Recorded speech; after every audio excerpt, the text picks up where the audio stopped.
Halo dulur-dulur, selamat datang lagi di channel Aditya Agustiawan.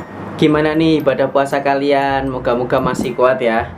Buat yang baru nemuin channel ini, aku ucapin selamat datang. Jangan lupa di subscribe dulu ya. Di momen Ramadan ini aku masih ngebahas tentang Sunan Bonang lur. Nah, di video aku sebelumnya kan udah ngebahas tuh tentang silsilah Sunan Bonang. Nah, kali ini aku mau ngejelasin tentang kisah-kisah ajaib Sunan Bonang, yang tentunya bikin kita itu amazed banget lur. Apa aja kisahnya? Kita simak. Keberhasilan Sunan Bonang dalam menyebarkan agama Islam itu ternyata nggak cuma dikenal di Nusantara aja lur. Ternyata dikenal juga di negeri-negeri lain, salah satunya India. Nah, salah satunya itu ada seorang Brahmana dari India yang bernama Sakyakirti. Itu ingin bertemu dengan Sunan Bonang lur. Niatnya itu ingin mengadu kesaktian dengan Sunan Bonang. Nah, tekad dari sang Brahmana ini terbilang nekat lur. Dia rela untuk menyeberangi samudera, menyeberangi lautan dari India menuju Tuban untuk beradu kesaktian dengan Sunan Bonang. Ya, intinya itu kayak dia tuh ingin ngebuktiin lah kalau Sunan Bonang itu tidak lebih sakti daripada Brahmana ini. Nah, dia itu bertekad lur, kalau misalnya Sunan Bonang ini tidak lebih hebat daripada Brahmana ini, maka Sunan Bonang akan ditebas lehernya lur. Tapi sebaliknya, kalau Sunan Bonang lebih hebat, nah dia itu ingin bertekuk lutut dan mencium kaki Sunan Bonang. Nggak fair sih ya. Alhasil dimulailah perjalanan sang Brahmana ini bersama murid-muridnya berlayar dari India ke Tuban. Tetapi dalam perjalanannya ini tidak berjalan dengan mulus lur. Sesampai di perairan Tuban, kapal dari Brahmana ini dihantam badai dan ombak setinggi bukit lur, yang mengakibatkan kapalnya ini pecah dan seluruh penumpang itu terombang-ambing di lautan. Dan mereka ini mengambil sebilah kayu pecahan dari kapal tersebut untuk bisa tetap hidup. Tapi lur, kitab-kitab yang dimiliki oleh Brahmana tersebut yang digunakan untuk berdebat dengan Sunan Bonang itu hilang di lautan. Nah, selang beberapa saat, Brahmana dan muridnya tersebut terdampar di pesisir. Setelah Brahmana ini sadar dan membuka mata, ternyata ada sesosok lelaki berjubah putih yang udah berdiri di hadapan dia. Dan bertanyalah sang Brahmana ini, "Kisanak, daerah apa ini namanya?"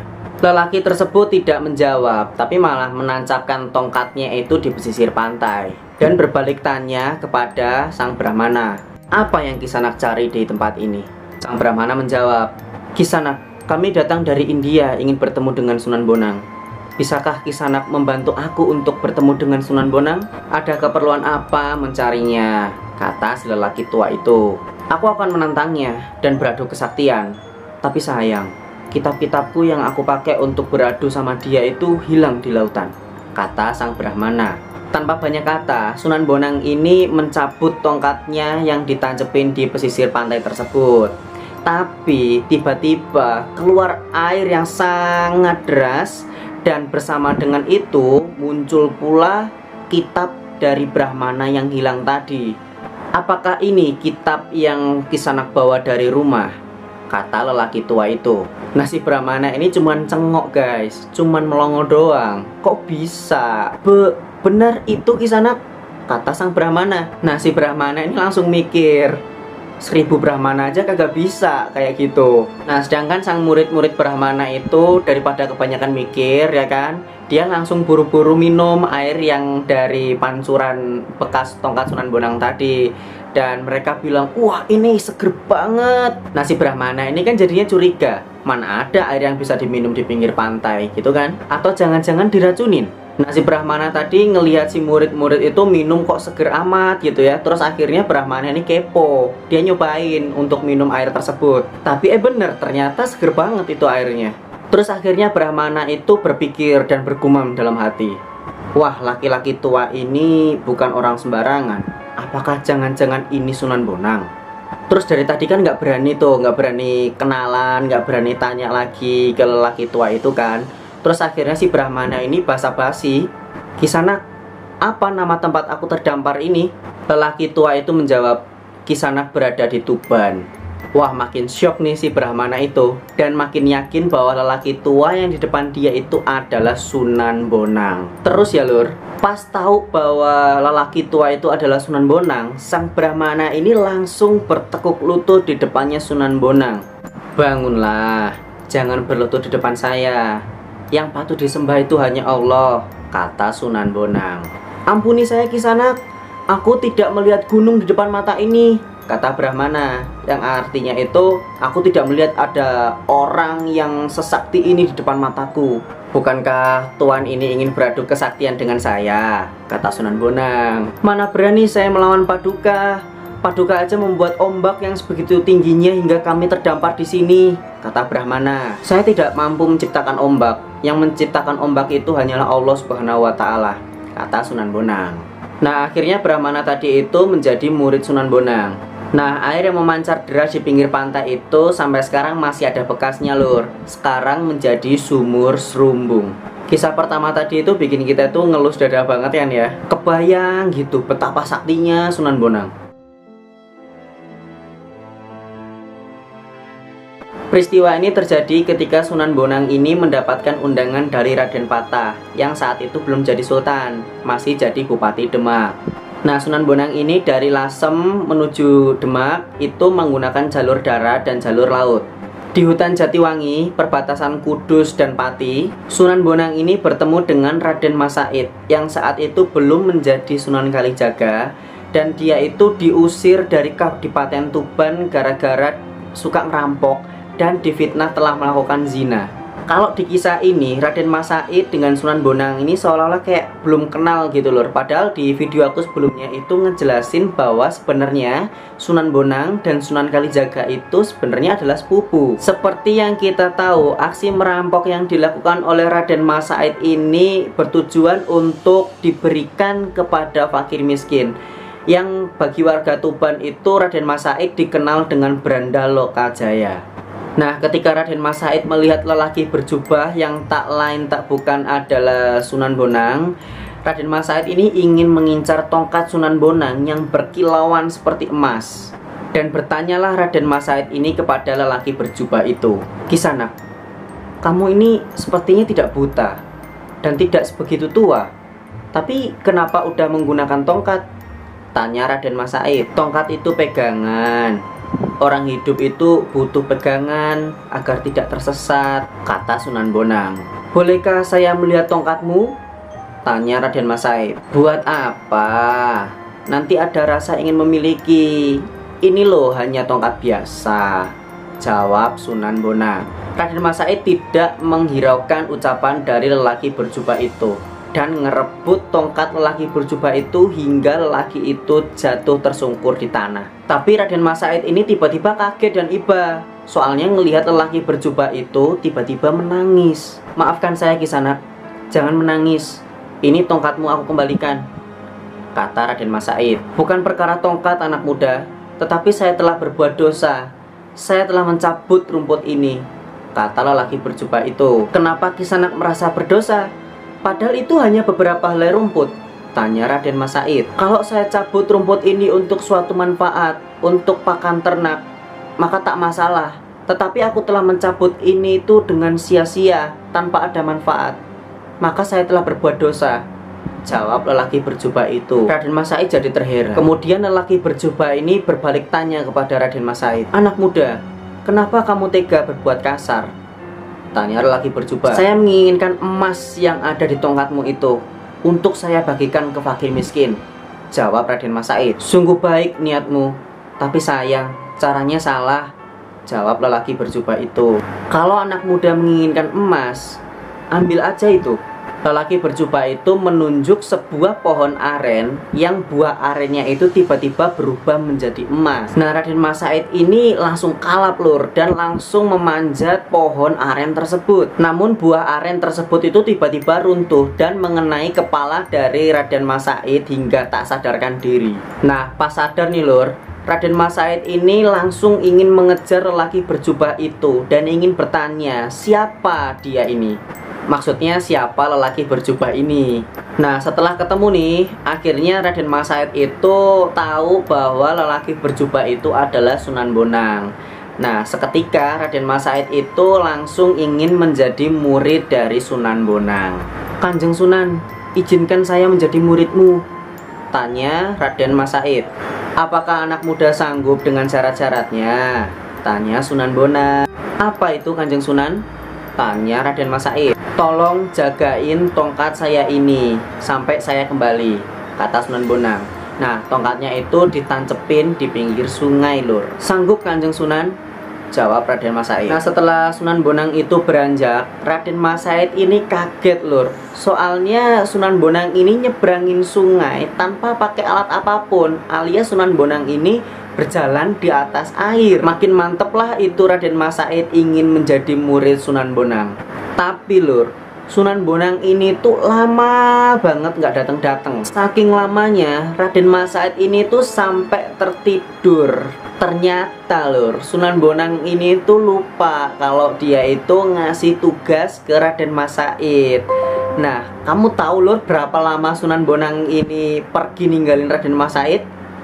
3 tahun. Wow. Dan akhirnya Sunan Bonang ini menemui Raden Mas Said yang udah tertidur. Dan Sunan Bonang ini ngebangunin Raden Mas Said dengan melantunkan azan. Raden Mas Said ini terbangun dan kaget ngelihat tubuhnya itu udah terbalut lumut dan rumput-rumput liar gitu Lur. Karena baju dari Raden Mas Said ini itu udah jelek dan udah kumuh banget. Akhirnya Sunan Bonang ini ngasih baju lurik dan blangkon ke Raden Mas Said. Atas komitmen dari Raden Mas Said yang udah jagain tongkat Sunan Bonang, akhirnya Sunan Bonang ini memberikan julukan ke Raden Mas Said Sunan Kalijogo. Karena Raden Mas Said ini itu udah menjaga tongkat yang di pinggir sungai. Jadi begitu Lur, kenapa Sunan Kalijogo itu bisa menjadi wali. Simple sih sebenarnya, jagain tongkat. Tapi 3 tahun Lur. Dikisahkan bahwa Sunan Bonang ini pernah akan dirampok oleh sekumpulan perampok yang dipimpin oleh Kebon Danu.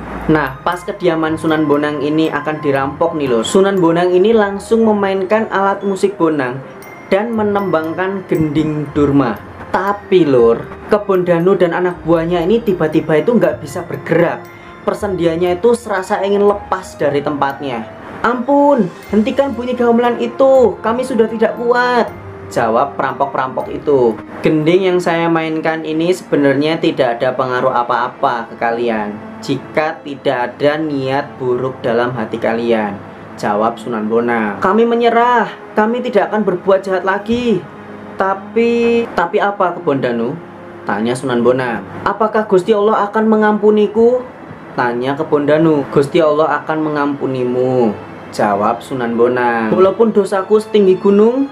Tanya Kebon Danu. Iya, walaupun dosamu setinggi gunung dan sebanyak pasir di lautan, jawab Sunan Bonang. Makanya tobat Lur. Akhirnya Kebon Danu ini bertaubat dan menjadi murid Sunan Bonang. Sunan Bonang ini saking populernya Lur, hingga punya murid dari berbagai penjuru Nusantara. Dan Sunan Bonang ini juga sangat dicintai, soalnya beliau itu sangat bijak dan berilmu tinggi. Dan akhirnya pada usia 60 tahun Sunan Bonang ini wafat di Desa Bonang, Kecamatan Lasem, Kabupaten Rembang, Jawa Tengah. Mengetahui Sunan Bonang ini wafat, murid-murid dari seluruh penjuru Nusantara itu datang ke Lasem untuk melihat Sunan Bonang. Tapi Lur, banyak banget murid-murid yang menginginkan jasad Sunan Bonang ini dimakamkan di daerahnya. Dan akhirnya murid-murid dari Madura dan Bawean ini punya akal jelek Lur, ingin mencuri jasad Sunan Bonang. Nah, murid-murid tersebut itu pakai ilmu sirep Lur, biar orang-orang yang lain itu tidak sadar kalau mereka ini mencuri jasadnya Sunan Bonang. Alhasil jasad Sunan Bonang yang udah terbungkus kain kafan itu diangkut menggunakan perahu. Tapi Lur, ketika perahu itu sampai di perairan Tuban, mereka ini diterpa ombak yang sangat besar dan angin yang sangat kencang. Akhirnya mereka kehilangan akal Lur, dan memberitahu warga-warga sekitar Tuban bahwa ini adalah jasad Sunan Bonang. Dan akhirnya Sunan Bonang dimakamkan di Tuban. Tapi murid-murid dari Madura dan Bawean ini memberikan jasad Sunan Bonang itu tidak gratis Lur. Mereka memberikan syarat, kain kafan yang membungkus Sunan Bonang itu harus diganti, dan kain kafan yang dibawa dari Lasem itu akan mereka bawa ke Madura dan Bawean. Mungkin karena kain kafan itu kan ada beberapa lapis lur, jadi mungkin dibagi dua kali ya, ke Bawean sama ke Madura. Dan itulah ceritanya kenapa ada 4 makam Sunan Bonang. Yang pertama itu ada di Lasem. Ya, yang di Lasem ini katanya sih hanya sekedar petilasan dan mencerminkan lingkungan hidup Sunan Bonang. Sedangkan Bawean dan Madura ini adalah kain kafan dari Sunan Bonang. Dan di Tuban ini adalah jasad asli dari Sunan Bonang. Begitu lur, semoga setelah ini kalian nggak bingung lagi ya. Mana sih makam asli dari Sunan Bonang? Makam Sunan Bonang ini tercatat pernah dibakar 2 kali. Yang pertama pada zaman Gestapo. Makam Sunan Bonang ini pernah dibakar dengan api yang sangat besar. Tapi ajaibnya lur, makam tersebut itu tidak terbakar, bahkan gak ada bekas bakaran sedikit pun. Keajaiban Sunan Bonang ini ternyata nggak cuman terjadi di masa-masa lalu aja lur. Baru-baru ini keajaiban Sunan Bonang pun juga terjadi. Pada tahun 2013 ada seseorang yang gangguan mental yang memasuki makam Sunan Bonang. Orang tersebut emosi lur dan membakar makam Sunan Bonang menggunakan minyak tanah. Tetapi anehnya makam tersebut ya nggak terbakar. Selain masalah bakar-bakaran nih lur, nah pernah juga ada satu pohon besar yang tertimpa angin kencang, angin puting beliung, dan tumbangnya itu lur, pohonnya itu menjauhi dari makam Sunan Bonang. Padahal pohon itu tuh deket banget dengan makam Sunan Bonang. Kemudian ada lagi nih lur, ada seseorang yang bernazar akan berziarah ke makam Sunan Bonang jika anaknya sembuh dari penyakit kanker otak. Nah, tak lama setelah nazar itu diucapin, akhirnya anak ini itu tiba-tiba sembuh lur dari penyakit kanker otak. Padahal itu penyakit yang keras loh. Kemudian ada lagi nih yang bernazar akan berziarah ke makam Sunan Bonang jika diberikan momongan. Karena orang ini tuh sangat susah untuk mendapatkan momongan. Katanya sih orang ini tuh dari Sumatera loh. Nah, cerita ini tuh diketahui oleh juru kunci Sunan Bonang karena setelah anak itu lahir, akikahannya itu diadakan di makam Sunan Bonang. Nah, itu tadi beberapa kisah ajaib dari Sunan Bonang. Nah, buat kalian yang mungkin masih ada nih kisah-kisah ajaib, bisa diceritakan di kolom komentar. Oke lur. Oke, buat kalian yang suka dengan video ini, jangan lupa like dan subscribe. Nyalain juga lonceng notifikasinya biar kalian tahu aku upload video baru. Nah, kalau kalian ngerasa nih info ini itu bermanfaat, jangan lupa di-share ke teman-teman dan kerabat kalian. Oke, sampai bertemu di video berikutnya. Bye-bye lur.